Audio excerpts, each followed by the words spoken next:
Pinalayas ako sa sarili kong bahay pagkatapos akong sapilitang paluhurin at padilamin sa maruming sapatos ng aking madrasta. Habang humahalakhak si Claudia kasama ang kanyang mga kaibigan, ang sarili kong ama ay nakatayo lang sa gilid, nagbubulag-bulagan sa aking pagdurusa. Ngunit tandaan niyo ang araw na ito. Ang batang dinuraan ninyo sa putikan, babalik bilang reyna na kukuha sa lahat ng inagaw niyo. Kaya niyo bang harapin ang aking pagbabalik? Hindi na kailangan ng basahan, Marco. Nandiyan naman si Emily. Ang dila niya ay sapat na para linisin ang putik sa sapatos ko. Nakakangilo ang boses ni Claudia, tila isang talim na dahan-dahang humahati sa katahimikan ng pasilyo. Nakatayo ako sa labas ng pintuan ng kaniyang silid. Yakap-yakap ang isang pirasong papel na buong magdamag kong pinaghirapan. Isang guhit ng aming pamilya, si Papa, si Claudia, at ako, na may makukulay na bulaklak at ulap. Ito ang regalo ko para sa kanyang kaarawan. Isang munting alay sa pag-asang baka. Sa pagkakataong ito, ay tawagin niya akong anak. Ngunit ang mga salitang narinig ko ay hindi para sa isang anak. Ang mga yon ay para sa isang basahan. Dahan-dahan akong pumasok, nanginginig ang aking maliliit na kamay. Ang marangyang carpet sa ilalim ng aking mga paa ay tila naging talamak na putikan. Nakita ko si Claudia na nakaupo sa kaniyang tila tronong upuan. Suot ang kanyang itim na stilettos na nababalot ng malagkit at madilim na putik mula sa hardin. Sa tabi niya, si Papa ay nakatayo lang, nakatingin sa kanyang relo. Tila mas mahalaga ang bawat segundong dumadaan kaysa sa batang nasa harap niya. Papa! Ang tanging lumabas sa aking lalamunan. Halos isang bulong na nalunod sa hangin. Hindi man lang tumingin si Papa. Gawin mo na lang ang sinasabi ng mama mo, Emily. Huwag ka nang maging matigas ang ulo. Marami pa akong tatapusing trabaho. Parang may humigpit na tanikala sa aking dibdib. Ang bawat tibok ng aking puso ay naging isang mabigat na hampas ng martilyo. Inihulog ni Claudia ang kaniyang sapatos sa tapat ko. Ang tunog nito sa sahig ay hindi narinig ng tainga, ngunit yumanig sa buong pagkatao ko. Ano pang hinihintay mo? Isang dila lang. Malinis na yan. Ayaw mo namang madumihan ang mamahaling carpet ng papa mo, di ba? Isipin mo na lang na ito ang bayad mo sa pagkain at matitirhan mo rito. Utos ni Claudia habang may mapanguyam na ngiti sa kaniyang mga labi. Dahan-dahan akong lumuhod. Ang lamig ng sahig ay gumapang sa aking mga tuhod hanggang sa aking kaluluwa. Tumingin ako kay Papa, nagmamakaawa, naghahanap ng kahit katiting na pagbabawal, ng kahit isang sulyap ng pagtatanggol. Pero nanatili siyang estatwa, malamig, malayo, at banyaga. Sa sandaling iyon, ang makulay na drawing sa aking kamay ay nalaglag. Natapakan ito ni Claudia. Ang putik mula sa kaniyang sapatos ay tuluyang nagburado sa mga ngiting iginuhit ko sa mukha ni Papa. Ipinikit ko ang aking mga mata. Ang pait ng putik ay hindi hihigit sa pait ng katotohanang tinanggap ko sa sandaling iyon. Ang bawat pagdila ko sa maduming sapatos na iyon ay tila paglunok sa sarili kong dangal. Nararamdaman ko ang bawat butil ng buhangin, ang lansa ng lupang basa, at ang bawat halakhak ni Claudia na tila mga karayom na tumutusok sa aking pandinig. Nasaan ang katarungan sa mundong ito? Bakit ang taong dapat ay aking sandigan ay siya pang nagtulak sa akin sa banging ito ng kahihiyan? Pagkatapos ng bawat sandali ng pagdurusa, tumayo ako nang hindi tumitingin sa kanila. Ang aking paningin ay malabo dahil sa mga luhang pilit kong hindi ibinubuhos. Nanatiling tuyo ang aking mga mata, pero ang loob ko ay isang karagatan ng pighati. Good girl, sabi ni Claudia, sabay hagis ng isang barya sa aking paanan. Bili ka ng candy, ha?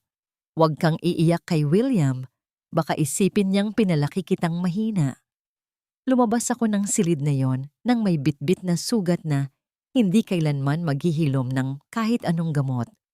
Ang bawat hakbang ko palayo sa kanila ay tila paglayo ko na rin sa batang punong-puno ng pag-asa. Sa dinami-dami ng bagyo na sinuong ko para sa kanya, bakit ako pa ang naiwan sa ulan? Ganito na lang ba ang halaga ko? Isang basahang dila lang ang puhunan para sa isang tahanang hindi ko naman tunay na pag-aari. Kinabukasan, ang tahimik na bahay ay tila naging isang malawak na sementeryo. Hindi ko narinig ang ingay ng pagluluto sa kusina o ang pamilyar na yabag ni Papa sa pasilyo. Ang tanging naririnig ko ay ang mabigat na tibok ng aking sariling puso na tila sumasabay sa mabagal na pagpatak ng ulan sa bubungan. Pagbaba ko sa sala, nakita ko si Papa. Nakatayo siya sa harap ng malaking bintana, nakatalikod sa akin. Sa tabi niya ay isang maleta, ang lumang maleta na naiwan ng aking ina bago siya pumanaw. Ang bawat hibla ng aking pagkatao ay nagwawala sa kaba. Hindi ito maaaring mangyari. Hindi niya ako pwedeng paalisin. Papa, tawag ko. Ang boses ko ay halos pabulong, nanginginig sa takot. Dahan-dahan siyang humarap. Ang kaniyang mga mata, na dati ay hinahanap-hanap kong makita, ay ngayon ay tila salamin na walang aninag ng pagmamahal. Malamig ito. Walang emosyon. Emily, kailangan mong umalis. Ani Papa. Ang bawat salita ay parang isang talim na dahan-dahang humahati sa natitirang piraso ng aking puso. Sinabi ng mama mo na kailangan mo ng disiplina. Masyado kang sensitibo at ang ugali mo ay nagdadala lang ng gulo sa tahanang ito. May inayos na akong lugar para sa iyo. Isang paaralan sa malayong bayan. Doon, matututo kang maging matatag. Hindi ako nakapagsalita. Gusto kong sumigaw. Gusto kong itanong kung bakit. Ngunit ang aking lalamunan ay parang may nakabara na isang malaking bato. Nakita ko si Claudia sa dulo ng hagdan. Nakangisi habang hawak ang isang basong kape. Tila nanonood ng isang paboritong palabas. Sumama ka na sa driver, Emily. Huwag ka nang magpaalam sa kanya. Mas mabuti para sa lahat kung mawawala ka muna sa paningin namin. Dugtong ni Claudia, ang boses ay puno ng nakakalasong tamis. Hindi na ako lumaban. Alam ko na sa sandaling iyon, ang aking tinig ay wala ng halaga. Kinuha ko ang lumang maleta. Mabigat ito, hindi dahil sa mga damit na laman nito, kundi dahil sa bigat ng lahat ng pangarap at pag-asang naiwan ko sa bahay na ito. Habang sumasakay ako sa sasakyan, tumingin ako sa huling pagkakataon sa bintana ng aking silid. Nakita ko si Papa na muling tumalikod, muling bumalik sa kanyang mundo ng negosyo na tila ang pagkawala ko ay isang basura lamang na itinapon sa labas ng pintuan. Ang driver ay hindi nagsalita. Dinala lamang ako sa isang lugar na hindi ko pa nararating kailanman.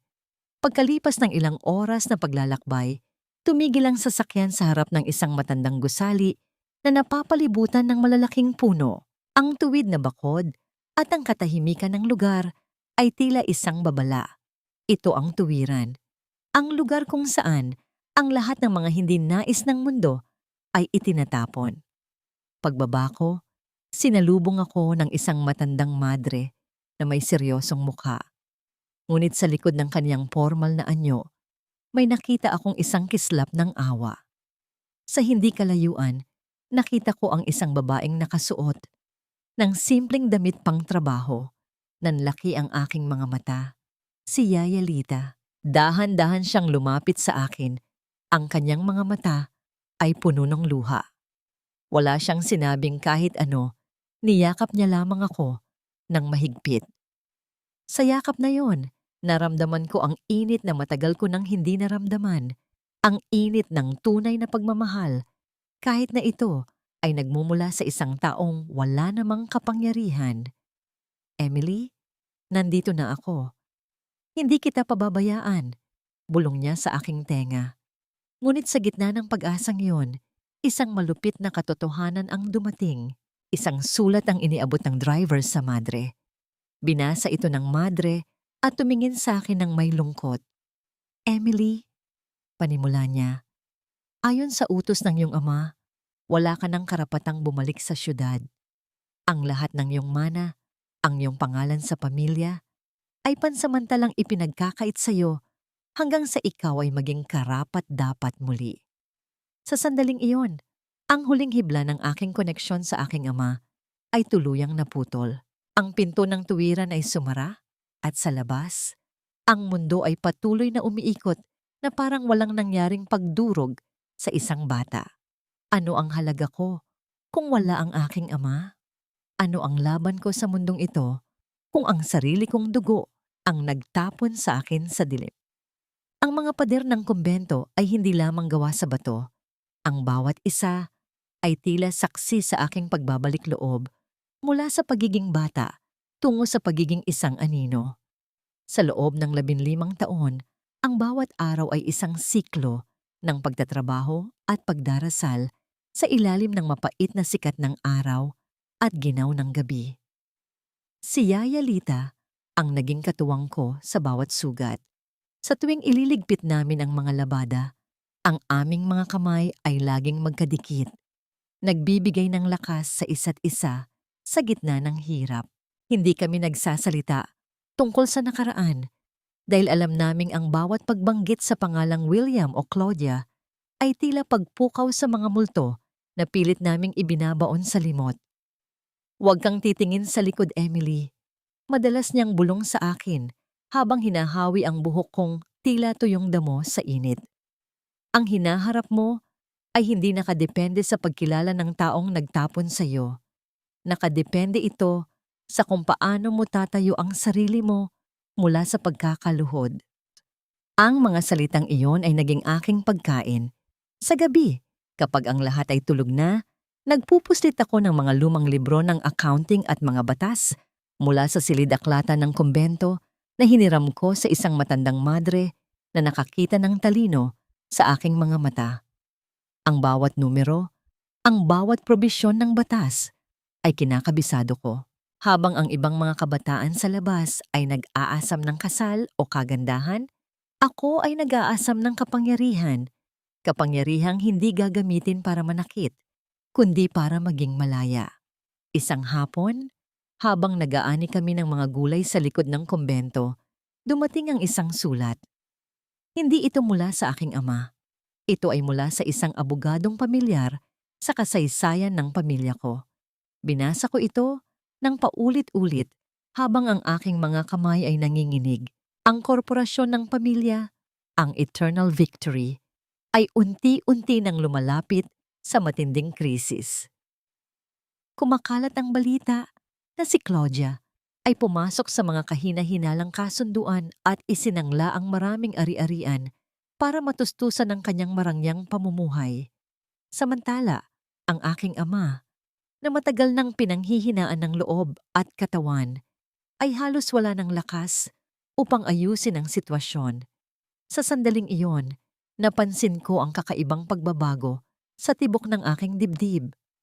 Parang unti-unting nawala ang galit na matagal kong kinikimkim. Nawala rin ang paghahangad ng pag-unawa mula sa isang amang hindi kailanman tunay na nakilala ang aking pagkatao. Ang natira ay ang malamig na determinasyon ng isang taong alam na ang kanyang oras ay dumating na. Yaya Lita, oras na, wika ko habang nakatingin sa malayo, sa direksyon ng syudad na matagal ko nang kinalimutan. Saan tayo pupunta, anak? Tanong niya. Bakasang kaba sa kaniyang tinig. Hindi tayo pupunta sa kanila para magmakaawa. Sagot ko, ang boses ay matatag at walang bahid ng pag-aalinlangan. Pupunta tayo para kolektahin ang lahat ng utang na dapat ay sa atin. Pagkapasok ko sa aking maliit na silid, kinuha ko ang ipinon kong pera sa loob ng maraming taon. Ang barya-baryang nakuha ko sa pagtatrabaho sa labas ng kumbento. Hindi ito sapat para bumili ng mundo, ngunit sapat na ito para makapagsimula ng apoy. Sa harap ng maliit na salamin, hinawi ko ang aking buhok. Ang batang-batang yon na pinaluhod sa putik ay wala na. Ang nakaharap sa salamin ngayon ay isang babaeng may mga mata na tila kasing lalim ng dagat at kasing tigas ng bakal.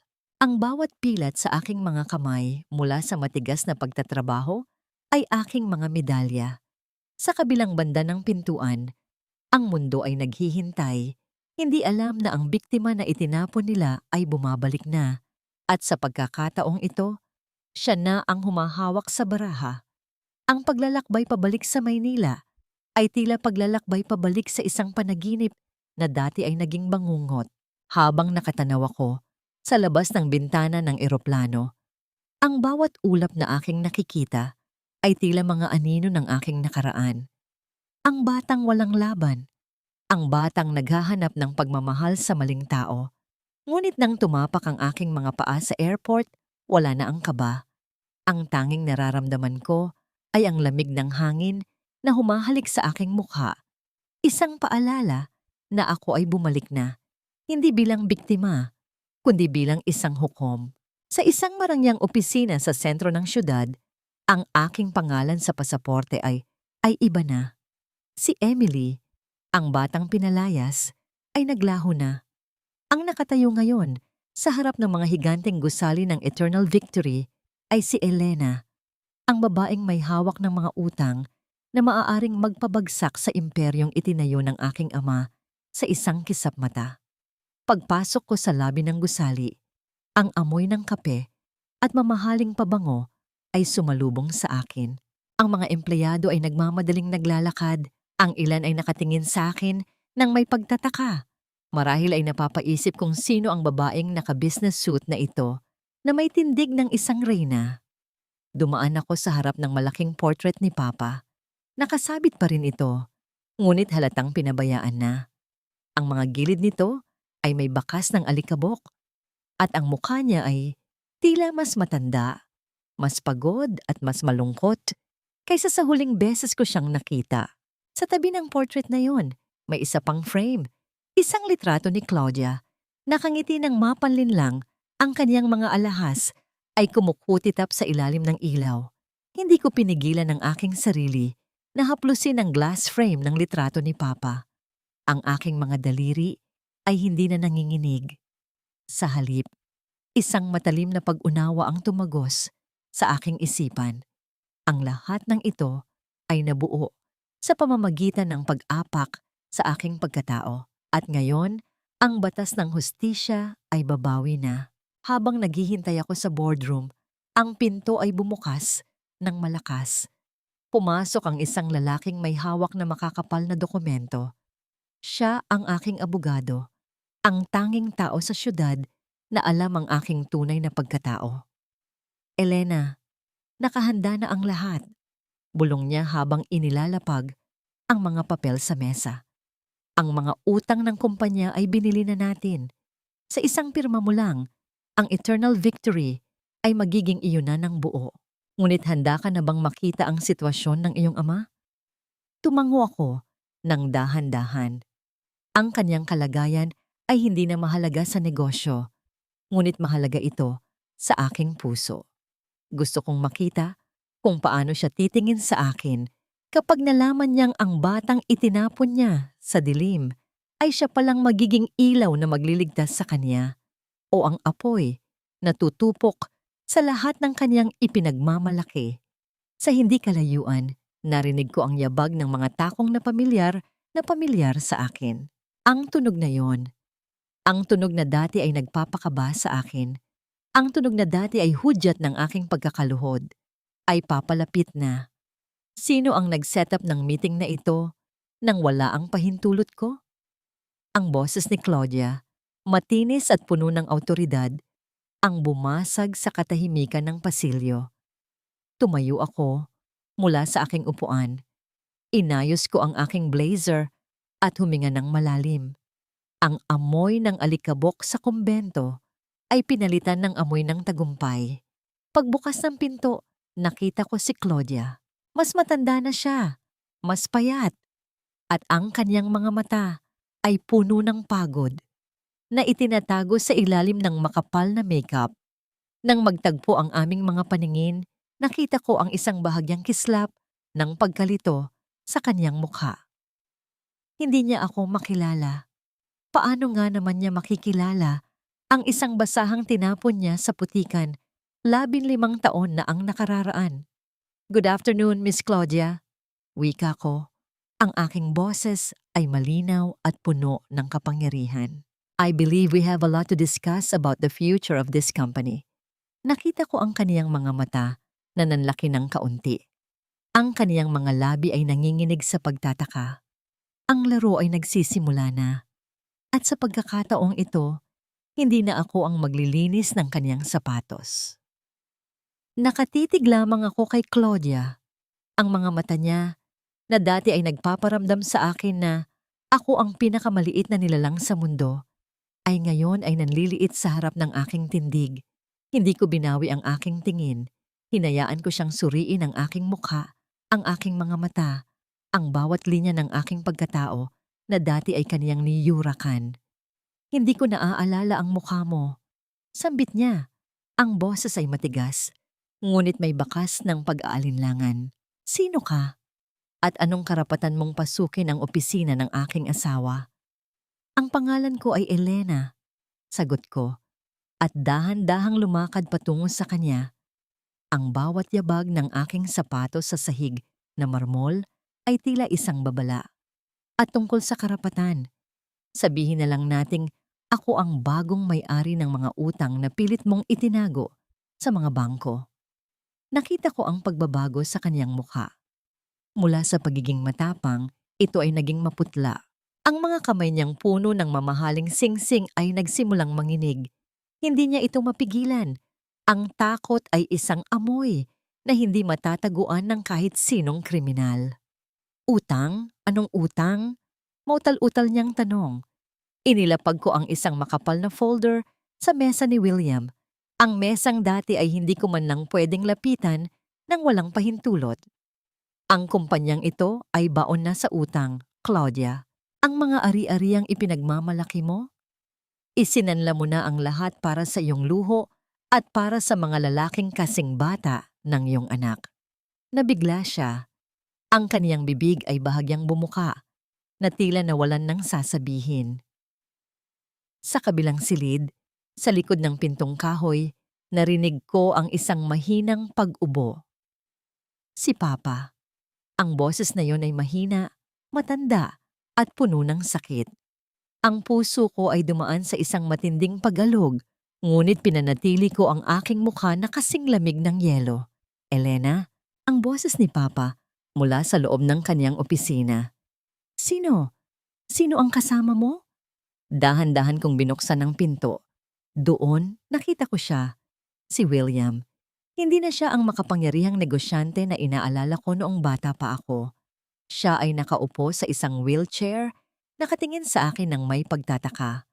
Ang kanyang buhok ay halos maputi na lahat, at ang kanyang mga mata ay tila nilalamon na ng kalungkutan.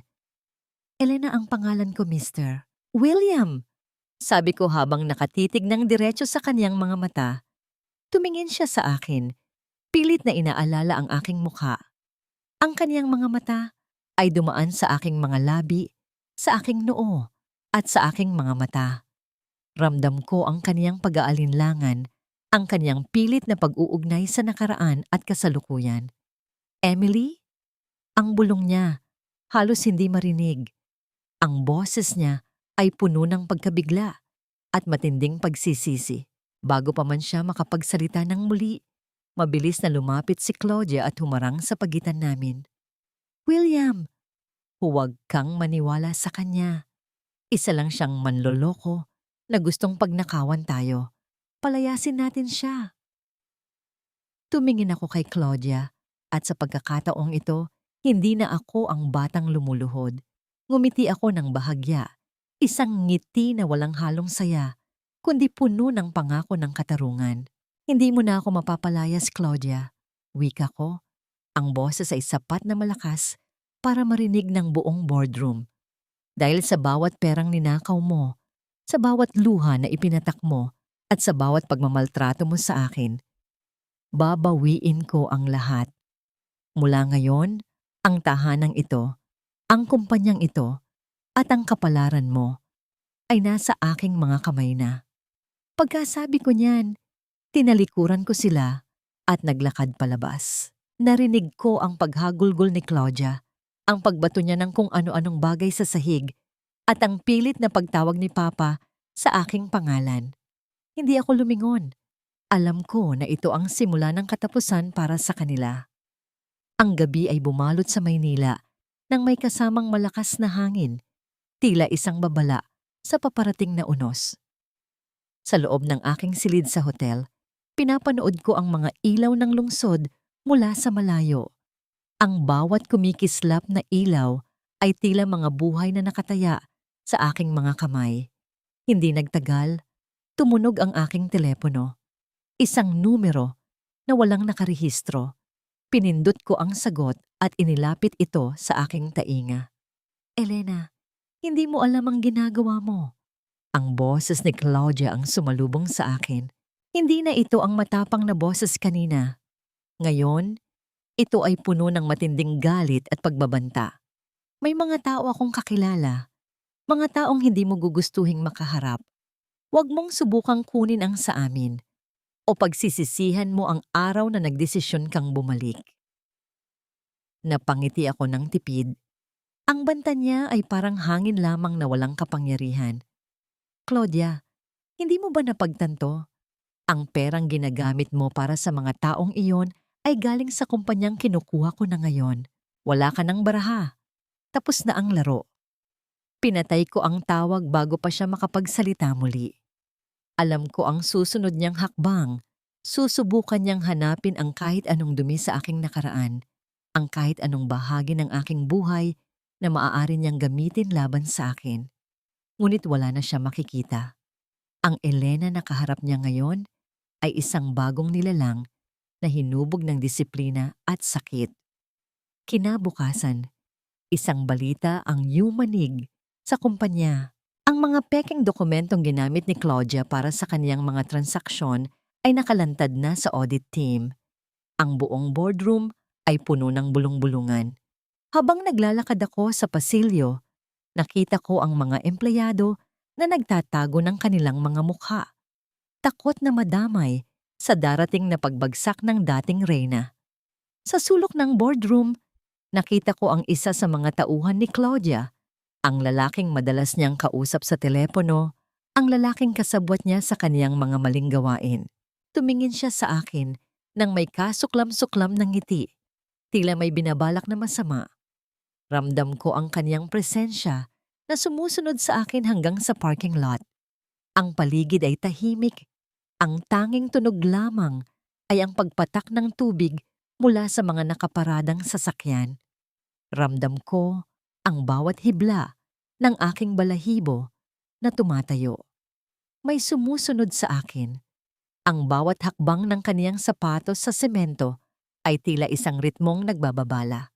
Huminto ako sa tapat ng aking sasakyan at dahan-dahang lumingon. Naroon siya, ang lalaking kasabwat ni Claudia. Hawak niya ang isang maliit na bagay na nakatago sa kaniyang bulsa. Sabi ni Ma'am Claudia, "Masyado kang nagmamadali, Miss Elena." Wika niya. Ang kaniyang boses ay mababa at puno ng panganib. Sana ay naghinay-hinay ka. Sayang naman ang buhay mo kung matatapos lang sa isang pagkakamali. Hindi ako natakot. Sa halip, hinugot ko ang aking cellphone at inilabas ang isang record ng aming pag-uusap kanina.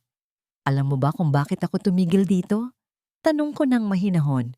Dahil ang bawat hakbang mo mula sa opisina hanggang dito ay nakarehistro sa CCTV ng kumpanya. At ang bawat salitang binitawan mo ay nasa record na ng pulisya na naghihintay lang ng senyas ko. Nanlaki ang kaniyang mga mata. Ang kaniyang tapang ay biglang naglaho, napalitan ng takot at pagkalito.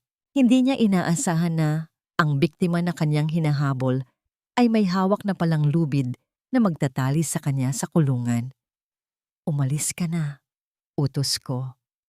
Bago pa ako magbago ng isip at hayaan ang hustisya na gumawa ng paraan, tumakbo siya palayo, naiwan ang kaniyang kaba at ang kaniyang pag-asang manalo. Napabuntong hininga ako. Ang bawat galaw ni Claudia ay desperadong pagkapit sa isang bangkay. At sa bawat pagkabigo niya lalong lumilinaw ang aking tagumpay. Ngunit habang papasok ako sa sasakyan, Nakita ko ang isang hindi pamilyar na kotse sa di kalayuan. Nakatigil lang ito, ang mga bintana ay madilim. Sino ang nagmamasid sa akin? Ang banta ba ni Claudia ay mas malalim kaysa sa aking inaakala? Ang bawat kurbada ng kalsada, pabalik sa hotel, ay tila isang bitag na inilatag para sa akin. Hindi ko matanggal ang tingin sa rearview mirror. Sinusubukang tiyakin kung sumusunod pa rin ang itim na kotseng kanina ko lang napansin. Ang bawat anino sa gilid ng mga gusali ay tila mga mata na nakamasid, naghihintay ng pagkakataon. Nang makarating ako sa lobby ng hotel, ang aking puso ay mabilis ang tibok. Ngunit ang aking mukha ay nanatiling kalmado. Hindi ako maaring magpakita ng kahinaan. Sa pagpasok ko sa elevator, nakita ko ang refleksyon ko sa salamin, ang matalim na tingin, ang suot na blazer na parang baluti sa digmaan. Pagpasok ko sa aking suite, hindi ako nagbukas ng ilaw. Nagtungo ako sa bintana at sumilip sa ibaba. Ang itim na kotse ay huminto sa tapat ng entrance. Isang lalaki ang lumabas, nakasuot ng itim na jacket at tumingala sa direksyon ng aking silid. Hindi ko makita ang kaniyang mukha dahil sa dilim, ngunit nararamdaman ko ang kaniyang presensya. Tumunog ang aking intercom. Miss Elena, may nagpadala ng package para sa inyo sa front desk. Sabi ng receptionist. Napakunot ang noo ko. Wala akong inaasahang package. Dahan-dahan akong bumaba. Ang aking isipan ay naghahanda na para sa anumang panganib. Paglapit ko sa front desk, isang maliit na kahon na nakabalot sa itim na papel ang nakalagay sa ibabaw ng counter. Pagbukas ko nito, halos tumigil ang tibok ng aking puso. Sa loob ay isang lumang larawan.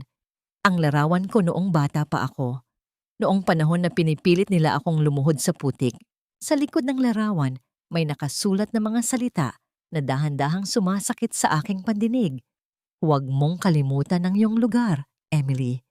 Ang basahan ay mananatiling basahan.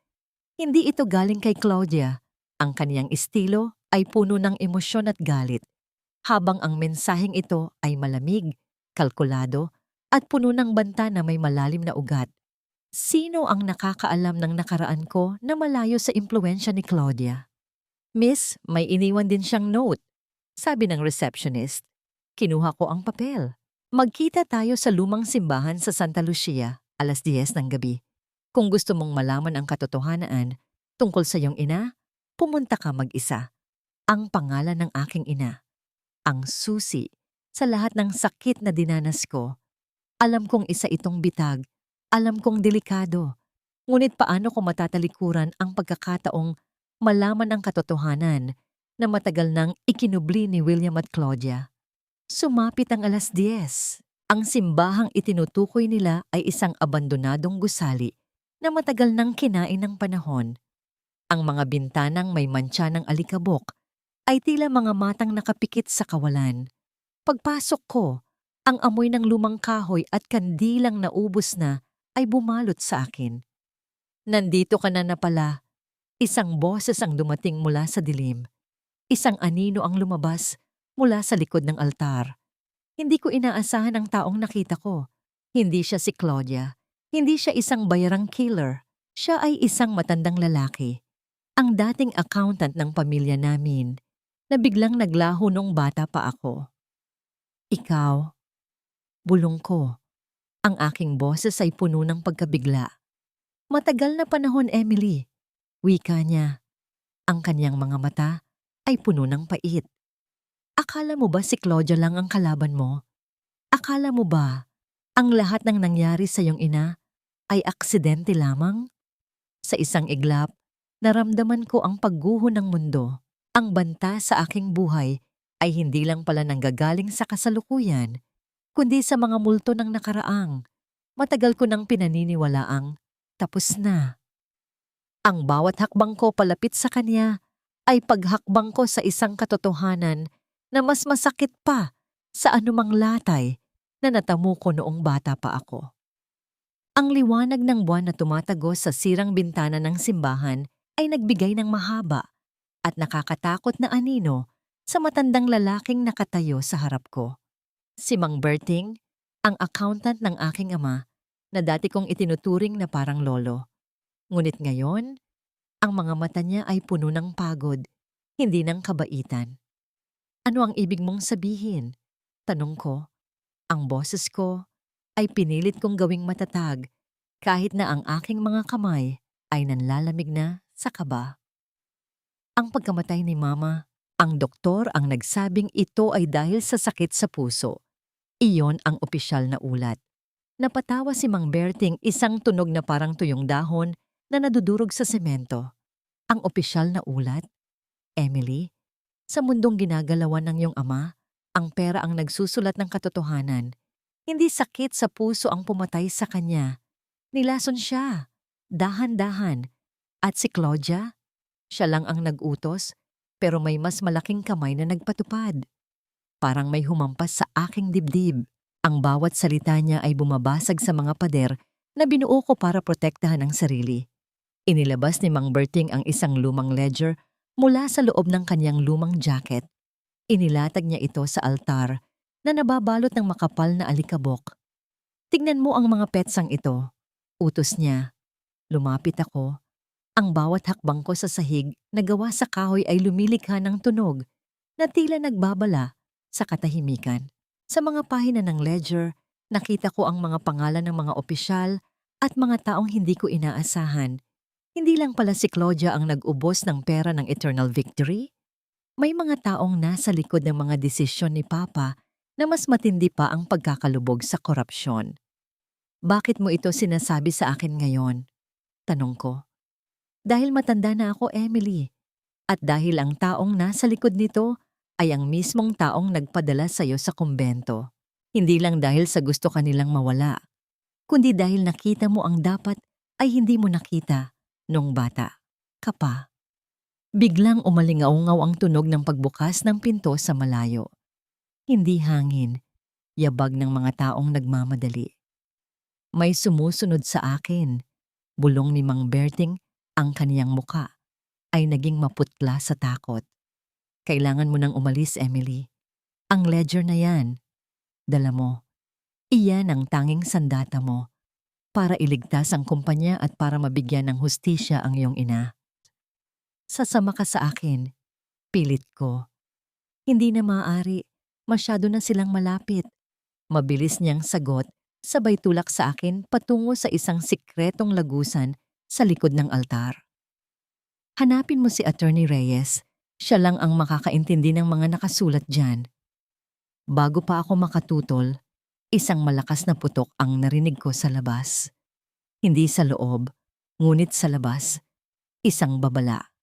Ang bawat hibla ng aking pagkatao ay nagwawala sa takot, ngunit kinuha ko ang ledger. Sa sandaling hawakan ko ang lumang libro, naramdaman ko ang bigat ng katotohanan na matagal nang naghihintay na mabunyag. Tumakbo ako sa loob ng madilim na lagusan. Ang bawat hinga ko ay maingay. Bawat pagtama ng aking balikat sa mga dingding ay nag-iiwan ng gasgas. Ngunit hindi ako tumigil. Ang aking isipan ay nakatuon lamang sa isang bagay, ang katotohanan. Kung ang pumatay sa aking ina ay hindi lang si Claudia, kung ang ama ko ay biktima rin ng isang mas malaking sabotan, kanino ako dapat magtiwala? Paglabas ko sa kabilang dulo ng lagusan, naroon ang malamig na hangin ng gabi. Tumingin ako sa paligid. Ang mga ilaw ng kotseng sumusunod sa akin kanina ay huminto na sa tapat ng simbahan. Ang mga anino ng mga taong nakasuot ng itim ay unti-unting pumapalibot sa gusali.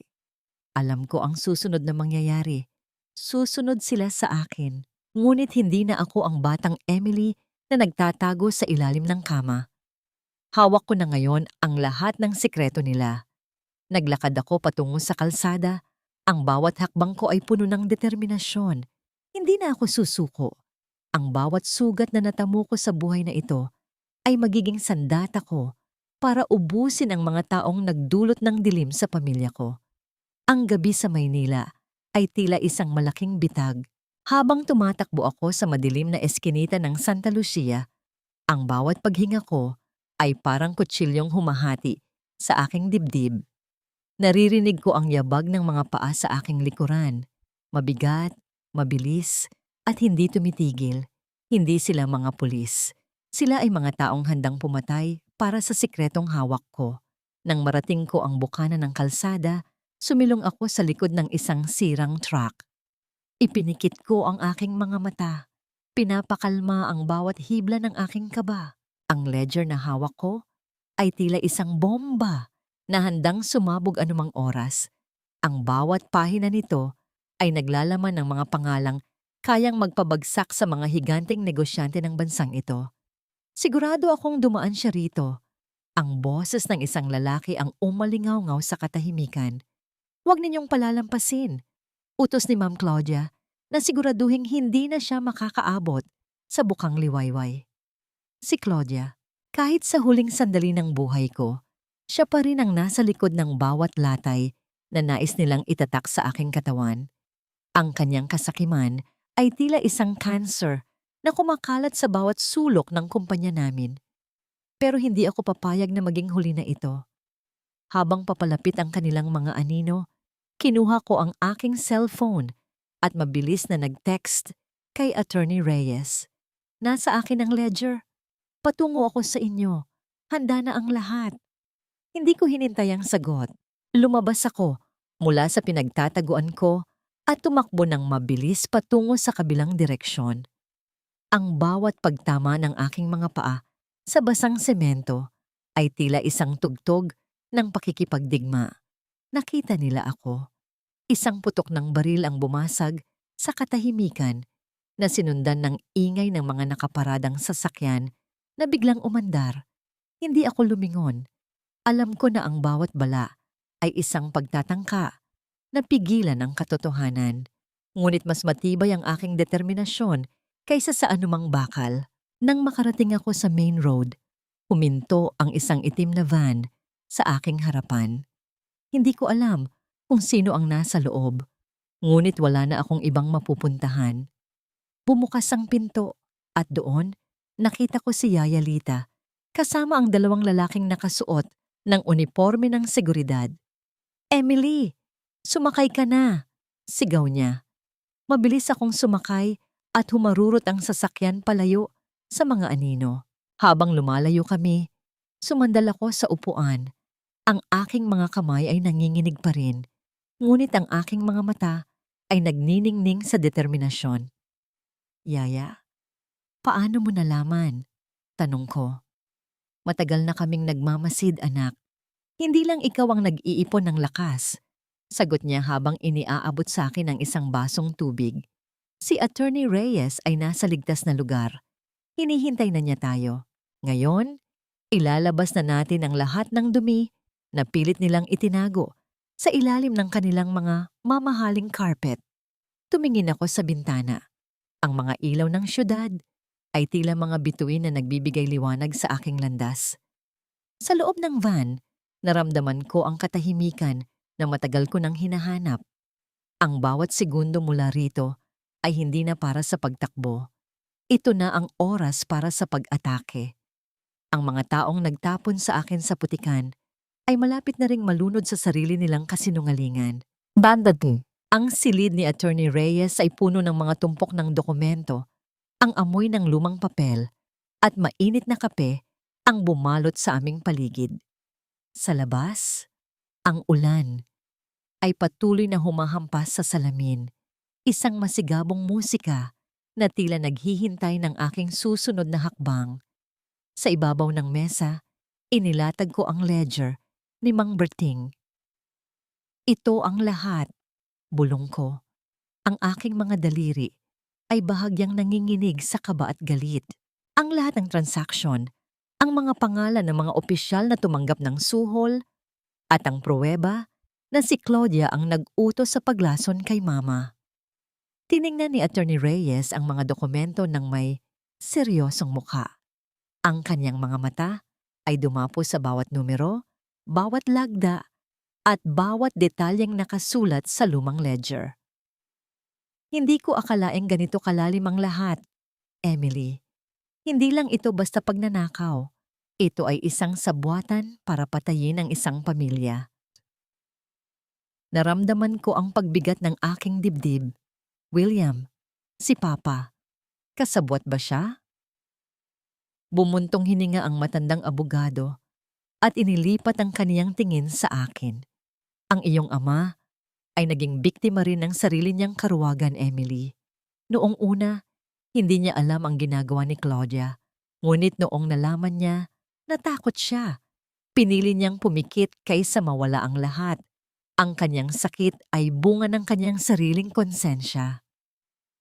Hindi ko alam kung dapat ba akong magalit o maawa. Ang katotohanan ito ay mas masakit pa kaysa sa pisikal na pananakit na dinanas ko. Isang ama na piniling isakripisyo ang sariling anak para sa kapayapaan ng kaniyang sarili. Biglang bumukas ang pinto. Si Yaya Lita ay pumasok ng may nagmamadaling kilos. Emily! May mga balita. Nakita si Claudia sa isang private hangar. Susubukan niyang tumakas palabas ng bansa ngayong gabi. Hindi siya makakaalis. Mabilis kong tugon.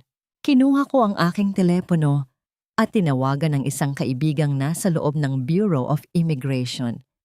Ngayon na ang oras. Ilabas ninyo ang warrant of arrest para kay Claudia at sa lahat ng kasabwat niya na nakalista sa ledger. Pagkalipas ng ilang oras, ang mga balita sa telebisyon ay puno na ng pangalan ni Claudia. Ang bawat channel ay nagpapakita ng mga ebidensya ng kaniyang krimen. Ang imperyong binuo niya sa pamamagitan ng pagapak sa iba ay unti-unting gumuho sa harap ng buong bansa. Habang pinapanood ko ang mga pangyayari, nakatanggap ako ng tawag mula sa ospital. Si Papa.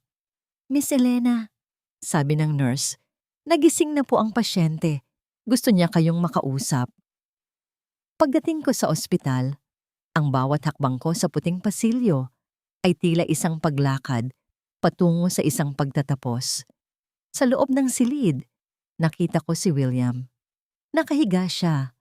Ang kanyang mukha ay tila mas payat at mas maputla. Nang makita niya ako, pumatak ang mga luha sa kaniyang mga mata. Emily, patawarin mo ako. Bulong niya. Ang boses ay mahina at puno ng pagsisisi. Hindi ko man lang nagawang protektahan ang nag-iisang taong tunay na nagmamahal sa akin. Tumayo ako sa tabi ng kanyang kama. Hindi ako sumagot. Tinitigan ko lang siya. Ang aking puso ay puno ng halo-halong emosyon. Ang hustisya ay nakakamit na, ngunit ang mga sugat ng nakaraan ay hindi mawawala sa isang hingi ng tawad lamang. Hindi kita mapapatawad dahil sa iyo, Papa. Sabi ko ng dahan-dahan. Mapapatawad kita para sa sarili ko, para makalaya na ako sa nakaraan. Sa labas, ang ulan ay huminto na. Ang liwanag ng buwan ay muling sumilip, nagbibigay ng pag-asa sa isang bagong simula. Ang katotohanan ay lumabas na, at ang katarungan ay nakamit na. Ngunit sa likod ng lahat ng ito, may isang tanong na nananatili. Matapos ang lahat ng ito, makakahanap ba ako ng tunay na kapayapaan? Ang pagpasok ko sa loob ng mansyon na dati kong kinamumuhian ay parang pagpasok sa isang simbahan pagkatapos ng isang malaking bagyo. Tahimik, malinis, ngunit puno ng mga bakas ng nagdaang unos. Ang mga gamit ni Claudia. Ang mga mamahaling vase na dati ay ginagamit niya para manakot ay wala na. Ang mansyon ay tila humihinga na muli. Dinala ko si Yaya Lita sa salas, ang lugar kung saan dati ay nakaluhod ako sa harap ng mga sapatos ni Claudia. Ngayon, ang sahig ay nagniningning sa kinang ng polish at ang bango ng sariwang bulaklak ay pumupuno sa hangin. Dito tayo magsisimula, Yaya. Wika ko habang tinitingnan ang buong bahay. Hindi na ito mansyon ng kahihiyan. Gagawin natin itong kanlungan para sa mga batang tulad ko noon. Mga batang walang boses, mga batang walang matakbuhan. Sumang-ayon si Yaya Lita, ang kaniyang mga mata ay puno ng luha ng kagalakan. Mabilis na nagbago ang anyo ng bahay. Ang mga silid na dati ay puno ng mga nakalalasong lihim ay napalitan ng mga kulay ng pag-asa. May mga maliliit na kama, mga laruan, at mga silid-aklatan na puno ng mga kwentong nagtuturo ng pagbangon. Sa mga sumunod na buwan, ang bawat araw ko ay hindi na puno ng puot, kundi ng paglilingkod. Sa tuwing nakikita ko ang isang bata na natututong ngumiti ulit, nararamdaman ko ang paghilom ng sarili kong mga sugat. Hindi ko na kailangang maghiganti para maramdaman ang tagumpay. Ang makita ang mga batang ito na lumalakas ay higit pa sa anumang perang nakuha ko sa kumpanya. Ngunit may isang bagay na nanatili sa aking isipan. Si Papa.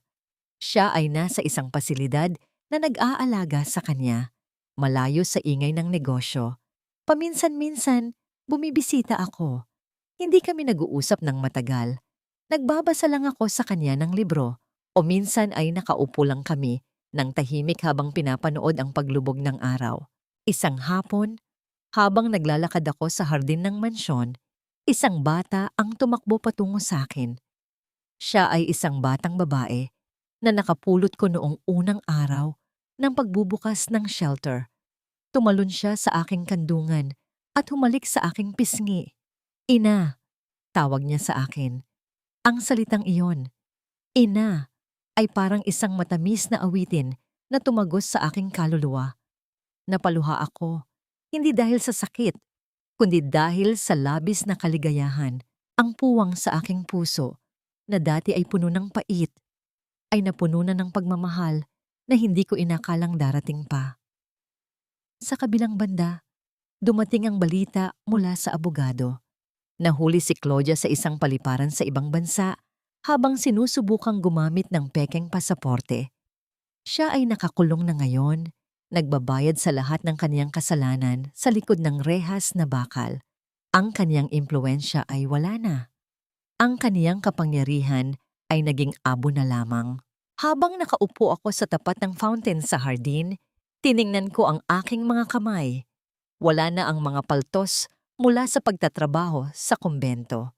Wala na ang mga gasgas mula sa pagtakas sa mga anino. Ang mga kamay na ito ay ginagamit na ngayon para magbigay ng buhay, para yakapin ang mga batang nangangailangan, at para bumuo ng isang bukas na malaya sa tanikala ng nakaraan. Nagawa ko na. Napalaya ko na ang aking sarili. Hindi sa pamamagitan ng pagiging katulad nila, kundi sa pamamagitan ng pagiging tao na hindi nila kailanman inakalang magiging ako. Ang bawat araw sa mansyon ay hindi na puno ng alikabok ng nakaraan, kundi ng tawanan ng mga bata na tumutunog sa bawat pasilyo. Habang nakaupo ako sa aking mesa sa opisina, tinitingnan ko ang report ng Eternal Victory. Ang kumpanya ay hindi na lamang isang makina ng pera. Ito ay naging isang pundasyon para sa mga scholarship at programang pang-edukasyon. Hindi ko na kailangang maging malupit para maging matagumpay. Ang kabutihan ay naging aking pinakamabisang sandata. Isang hapon, inanyayahan ako sa isang seremonya para sa mga negosyanteng may pinakamalaking ambag sa lipunan. Habang naglalakad ako sa red carpet, hindi ko maiwasang mapatingin sa aking refleksyon sa malalaking salamin ng venue. Ang babaeng nakatingin sa akin ay hindi na ang batang Emily na nanlilimos ng pansin. Siya ay isang babaeng may tindig, may ningning, at higit sa lahat, may kapayapaan sa kalooban. Pag-akyat ko sa entablado, ang ilaw ay nakatutok sa akin. Libo-libong tao ang naghihintay sa aking sasabihin.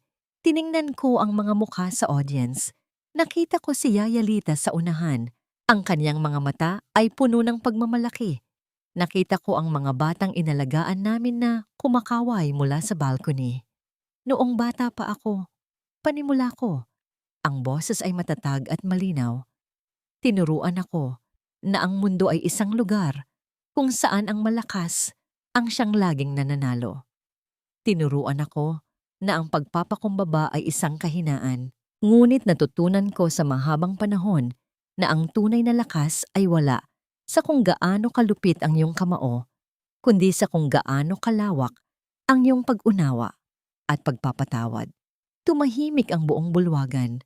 Ang bawat salitang binitawan ko ay nagmumula sa kaibuturan ng aking puso. Ang aking tagumpay ay hindi nasusukat sa laki ng aking korporasyon, kundi sa laki ng espasyo na naibibigay ko para sa iba. Ang aking mga sugat ay hindi na mga marka ng sakit, kundi mga alaala ng aking pagbangon. Sa bawat babaeng nakikinig ngayon na dumaranas ng pagsubok, tandaan ninyo, walang sino man ang may karapatang magtakda ng inyong hangganan.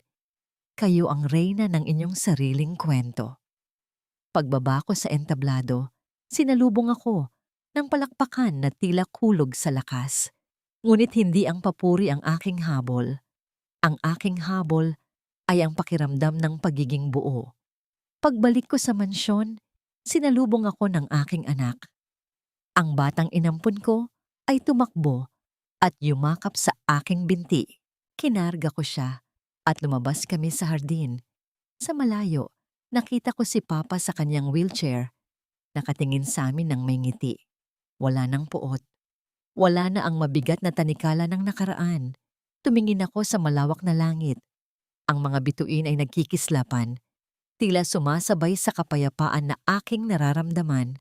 Ang bawat luha na ipinatak ko noong bata pa ako ay naging mga patak ng ulan na nagpatubo sa isang napakagandang hardin. Tapos na ang pagtakbo. Tapos na ang pagtatago. Ako ay si Emily. At sa wakas, ako ay malaya. Ang aking buhay ay hindi na isang kwento ng pagdurusa, kundi isang awit ng pag-asa. Tumingin ako sa kamera ng aking telepono habang kinukunan ko ang aking sarili at ang aking anak sa hardin. Ipinost ko ito ng may caption na, "Ang tunay na reyna ay hindi kailangan ng korona mula sa iba. Sapat na ang sariling pagmamahal para maging hari ng sariling tadhana." Ang dagat sa harap ng aking mansyon ay tila isang malawak na salamin na sumasalamin sa langit. Ang tunog ng alon na humahampas sa pampang ay hindi na parang hagupit ng latigo, kundi isang mahinahong awit ng kapayapaan. Nakaupo ako sa isang silya sa tabing dagat habang hawak ang kamay ni Papa. Ang kanyang mga kamay na dati ay matigas at laging abala sa negosyo, ay ngayon ay malambot at tahimik na nakapahinga sa aking palad. Hindi na niya kailangang magsalita. Ang bawat pagpisil niya sa aking kamay ay sapat na. Isang mensahe ng pagsisisi at pagmamahal na huli man ay dumating, ay nagdala pa rin ng liwanag. Sa di kalayuan, nakita ko si Yaya Lita na nakikipaglaro sa aking anak sa buhanginan. Ang kanilang mga halakhak ay tila mga kampanilya na tumutunog sa ilalim ng dapit hapon. Si Yaya Lita, na dati ay kasama ko sa pagdurusa, ay kasama ko na rin ngayon sa pagtikim ng tamis ng tagumpay. Alam ko ang balita tungkol kay Claudia. Ang kaniyang buhay ay nasayang sa loob ng mga rehas, kung saan ang tanging tinitingnan niya ay ang maliit na piraso ng langit mula sa kaniyang selda. Hindi ako nagpunta para dalawin siya. Wala na akong puot na nararamdaman. Ang pagpapatawad ay hindi para sa kanya. Ito ay para sa aking sariling kaluluwa upang hindi na muling mabahira ng dilim ang aking bukas. Anak, ang boses ni Papa ay mahina, ngunit malinaw. Salamat, dahil hindi mo tinulad ang iyong puso sa akin. Hindi ako tumingin sa kanya ng may lungkot. Sa halip ngumiti ako. Ang mga sugat na nagdulot ng pait sa aking pagkabata ay naghilom na ng tuluyan. Ang mga peklat ay naroon pa rin, ngunit ang mga ito ay hindi na mga marka ng kahinaan, kundi mga tatak ng aking katapangan. Tiningnan ko ang malawak na abot-tanaw. Ang araw ay unti-unting lumulubog. Ang kulay kahel at lila ay naghahalos sa langit. Tapos na ang aking paglalakbay mula sa pagiging batang pinaluhod sa putik hanggang sa pagiging babaeng humahawak ng kaniyang sariling tadhana. Ang yapak ng luha ay natuyo na sa init ng araw at sa halip, ang mga bagong yapak ko ay naging mga pananim ng pag-asa. Inilagay ko ang aking ulo sa balikat ni Papa. Sa wakas, pagkatapos ng mahabang panahon ng pagtakbo at paglaban, narito na ako. Sa tahanang ang pundasyon ay hindi gawa sa ginto o pera, kundi sa pag-unawa at sa pagmamahal na walang hinihintay na kapalit. Tapos na ang kwento ng batang si Emily. Nagsisimula na ang buhay ng isang babaeng tunay na malaya. At sa bawat paghinga ko, ang tanging nararamdaman ko ay ang kalayaan at